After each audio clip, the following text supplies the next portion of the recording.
Pada Bapak Pratikno kami silakan.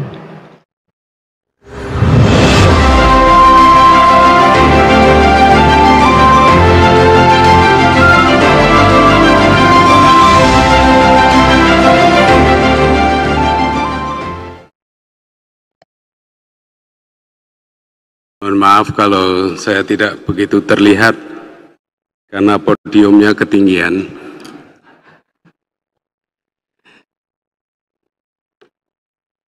Bismillahirrahmanirrahim. Assalamualaikum warahmatullahi wabarakatuh. Salam sejahtera untuk kita semuanya. Salve, Om Swastiastu, Namo Buddhaya, salam kebajikan, Rahayu. Yang saya hormati Bapak Ketua Majelis Permusyawaratan Rakyat Republik Indonesia, Bapak Haji Ahmad Muzani, beserta Bapak Ibu Wakil Ketua MPR, yang saya hormati Ibu Ketua Dewan Perwakilan Rakyat Republik Indonesia, Ibu Dr. A.C. Puan Maharani, beserta Bapak Ibu Wakil Pimpinan DPR, Pak Ketua DPD Republik Indonesia, Pak Haji Sultan Bakhtiar Najamuddin, beserta para wakil DPD, yang saya hormati Bapak Ketua Mahkamah Agung, Bapak Profesor Dr. Haji Sunarto, beserta para hakim agung yang hadir, kemudian Bapak Ketua Komisi Yudisial, Bapak Profesor Amzulian Rifai, kemudian juga rekan-rekan Menteri Kabinet Merah Putih yang hadir. Ada, mohon maaf kalau ada yang terlewat, ada Bu Menteri PPPA, Pak Menteri PPN, Kepala Bappenas, Pak Menteri Dalam Negeri, Pak Menteri Pekerja Migran, kemudian Pak Mendikdasmen, Bu Wamen PU, Pak Wamen PPN, mohon maaf kalau tidak semuanya, tapi yang jelas banyak anggota Kabinet Merah Putih yang hadir. Ini menunjukkan begitu pentingnya ini bagi Kabinet Merah Putih. Yang saya hormati Kepala BPIP, Prof. Yudian, Bapak Ibu senior, para tokoh bangsa, akademisi, insan pers, dan hadirin yang berbahagia. Saya menyampaikan salam dari Bapak Presiden yang mohon maaf tidak bisa hadir pada acara ini dan memerintahkan kepada kami untuk mewakili beliau. Kita semua tahu dari berbagai pidato yang beliau sampaikan bahwa penghormatan dan komitmen Bapak Presiden Prabowo kepada konstitusi sudah sangat jelas dan sangat tegas. Hal ini bisa kita lihat dari pidato-pidato beliau dan juga dari program-program beliau di tahun ini dan yang sudah direncanakan bersama DPR untuk program tahun depan. Dalam berbagai kesempatan, Bapak Presiden juga memberikan amanat yang tegas untuk kembali mendalami makna dan menjalankan Undang-Undang Dasar 1945 bagi masa depan bangsa Indonesia secara konsisten. Bapak Ibu yang saya hormati, memperingati Hari Konstitusi adalah mendalami warisan agung para pendiri bangsa. Bapak Presiden Prabowo selalu menekankan bahwa para pejuang kemerdekaan adalah generasi hebat, generasi yang istimewa,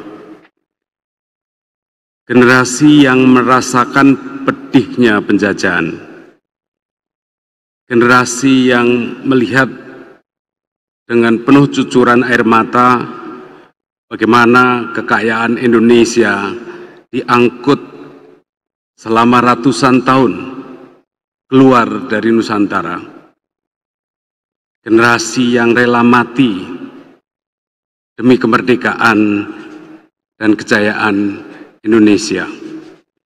Dalam pidato kenegaraan Bapak Presiden di tanggal 15 Agustus yang lalu, Bapak Presiden menyatakan dengan tegas, saya tidak bisa mengikuti intonasinya Bapak Presiden. Kira-kira kalimat beliau adalah, saya melihat ada kecenderungan dari sebagian kaum elit Indonesia, sebagian orang-orang yang memandang dirinya paling pintar di Republik ini. Mereka memandang bahwa pemikiran Bung Karno, pemikiran Bung Hatta, pemikiran generasi 45 tidak relevan lagi di zaman sekarang. Sudah kuno, sudah lawas untuk menghadapi tantangan abad 21. Menurut kami, menurut hemat saya, pemikiran tersebut adalah keliru. Jadi Bapak Presiden dengan tegas menyatakan pemikiran-pemikiran yang menganggap para founding fathers itu sudah tidak relevan lagi, beliau katakan bahwa itu adalah keliru. Kemudian Bapak Presiden juga menegaskan bahwa Bung Karno, Bung Hatta, dan para tokoh generasi 45 adalah pemimpin yang istimewa dan luar biasa. Beliau-beliau adalah arsitek kemerdekaan yang menyusun rancang bangun konstitusi yang tidak terlalu panjang, namun sangat eksplisit dan jelas. Dokumen itu adalah Undang-Undang Dasar 1945. Kembali lagi saya kutip pernyataan Bapak Presiden Prabowo. Undang-Undang Dasar 1945 harus kita pelajari. Undang-Undang Dasar 1945 janganlah hanya menjadi mantra, janganlah hanya menjadi slogan, hanya di bibir kita teriak-teriak terus. Undang-Undang Dasar 45 adalah rancang bangun yang relevan, rancang bangun ampuh, rancang bangun yang nyata, dan rancang bangun yang operasional untuk kita gunakan. Itu sekali lagi adalah kalimat langsung Bapak Presiden Prabowo. Bapak Ibu yang saya hormati, Bapak Presiden memiliki keyakinan mendalam tentang pasal 33 Undang-Undang Dasar 1945. Beliau mengatakan telah mengkaji secara mendalam pasal 33 Undang-Undang Dasar 45 ini. Oleh karena itu beliau menyimpulkan sebagai berikut. Setelah saya pelajari secara mendalam, saya berkeyakinan Undang-Undang Dasar kita, terutama pasal-pasal yang saya sebut pasal-pasal pengaman, seperti pasal 33 ayat 1, ayat 2, ayat 3, dan ayat 4, adalah benteng pertahanan ekonomi kita. Bapak Presiden Prabowo menegaskan bahwa pasal 33 mengamanatkan perekonomian disusun sebagai usaha bersama, berdasarkan asas kekeluargaan, cabang-cabang produksi yang penting dan menguasai hajat hidup orang banyak harus dikuasai oleh negara. Sekali lagi, saya mau baca langsung kutipan dari kalimat beliau, kalimat Bapak Presiden Prabowo. Kekuatan suatu negara terletak bagaimana negara itu bisa menguasai dan mengelola kekayaan. Karena itu, kita harus berani koreksi apabila kita telah mengambil langkah yang keliru. Bapak Ibu yang saya hormati, komitmen Bapak Presiden tersebut dituangkan dalam berbagai program nyata. Pemerintahan beliau telah menggeser 300 triliun lebih anggaran APBN digunakan untuk hal-hal yang lebih produktif, yang langsung dirasakan oleh rakyat banyak. Ini adalah implementasi nyata dari amanat pasal 33 Undang-Undang Dasar 1945. Pemerintah mempercepat swasembada pangan, mewujudkan sekolah rakyat untuk pemerataan pendidikan, termasuk renovasi sekolah, digitalisasi pembelajaran, kemudian juga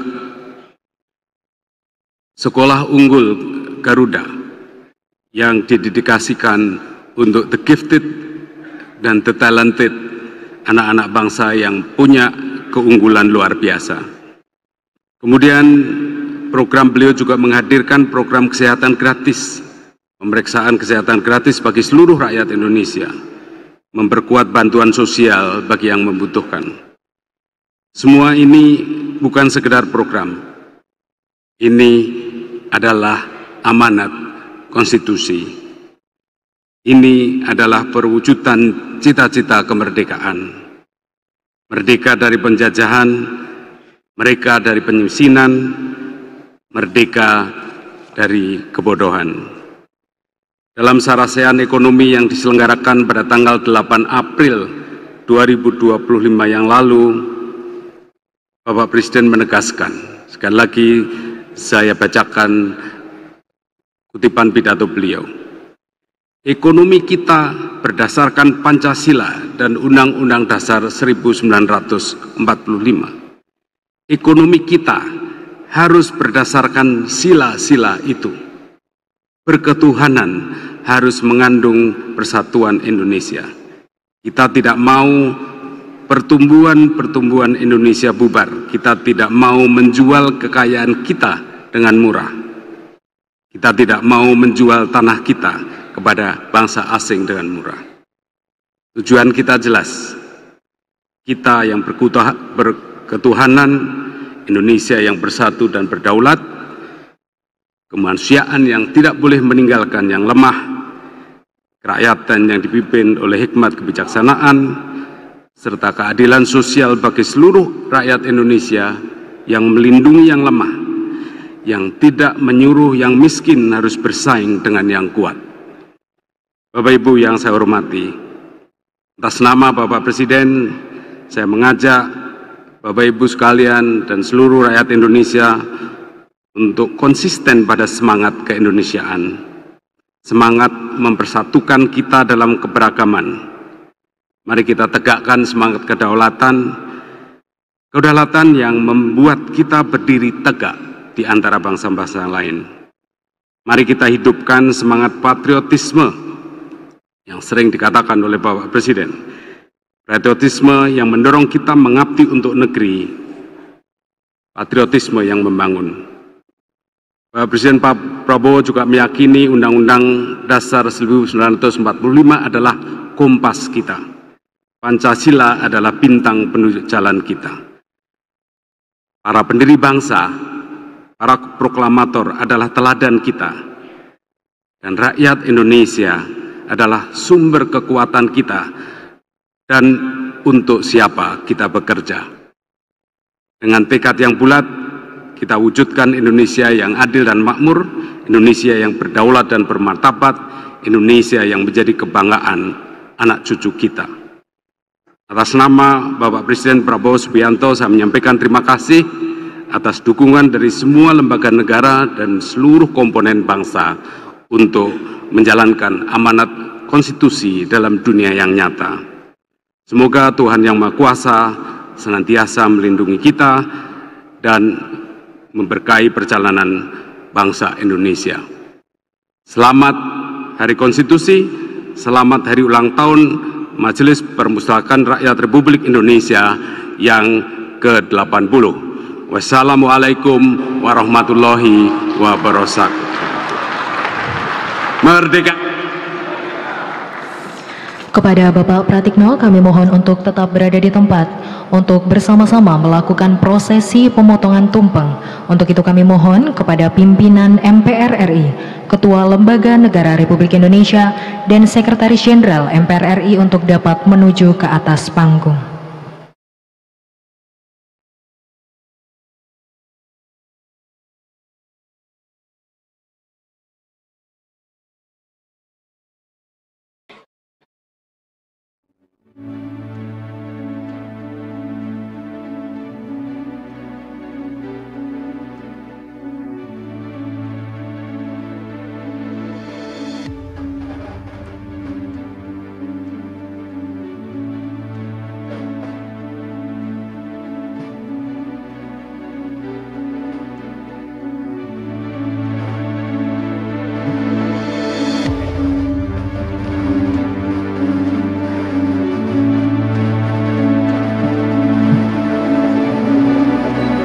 Kami mohon kepada Ketua MPR RI untuk dapat melakukan prosesi pemotongan tumpeng dan akan diberikan kepada perwakilan pimpinan MPR RI, Bapak Insinyur Bambang Wuryanto, MBA.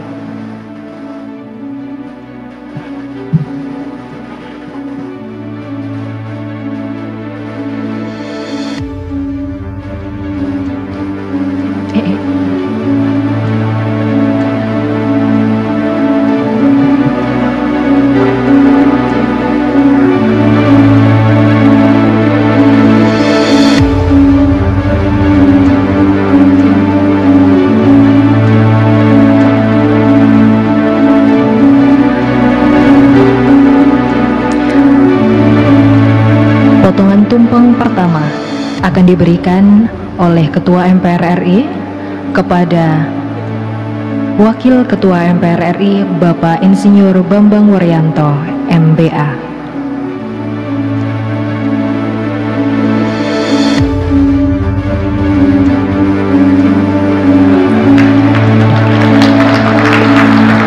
Selanjutnya potongan tumpeng kedua akan diberikan oleh Ketua MPR RI kepada Menteri Koordinator Bidang Pembangunan Manusia dan Kebudayaan Republik Indonesia.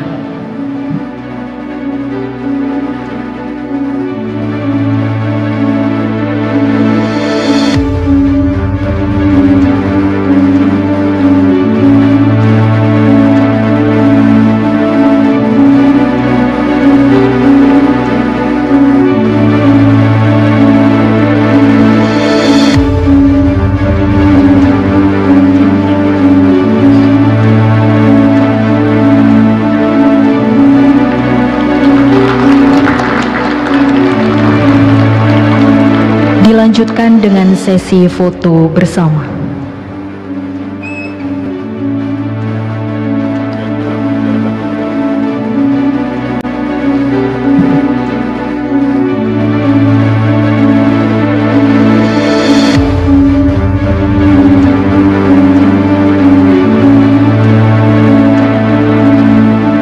Baik, mohon izin untuk menghitung mundur dalam hitungan 3, 2, 1. Selanjutnya boleh berpose dengan tangan mengepal. Bapak Ibu mohon izin, tangan mengepal di depan. Mohon izin kita hitung mundur dalam hitungan 3, 2, 1. Terima kasih banyak. Kami persilahkan untuk kembali ke tempat duduk masing-masing.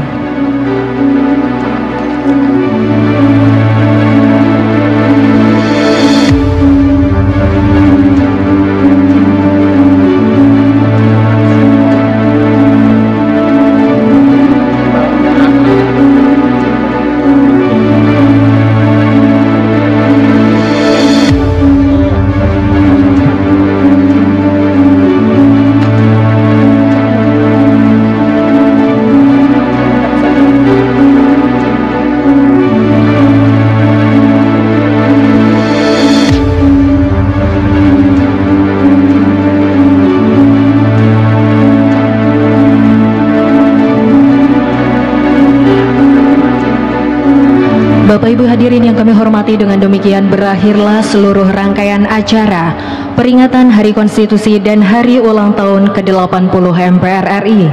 Kami mengucapkan terima kasih kepada seluruh hadirin tamu kehormatan kami yang telah berkenan hadir pada acara pada malam hari ini. Selamat malam wassalamualaikum warahmatullahi wabarakatuh. Dirgahayu Republik Indonesia, selamat ulang tahun MPR RI. Gebiar, gebiar.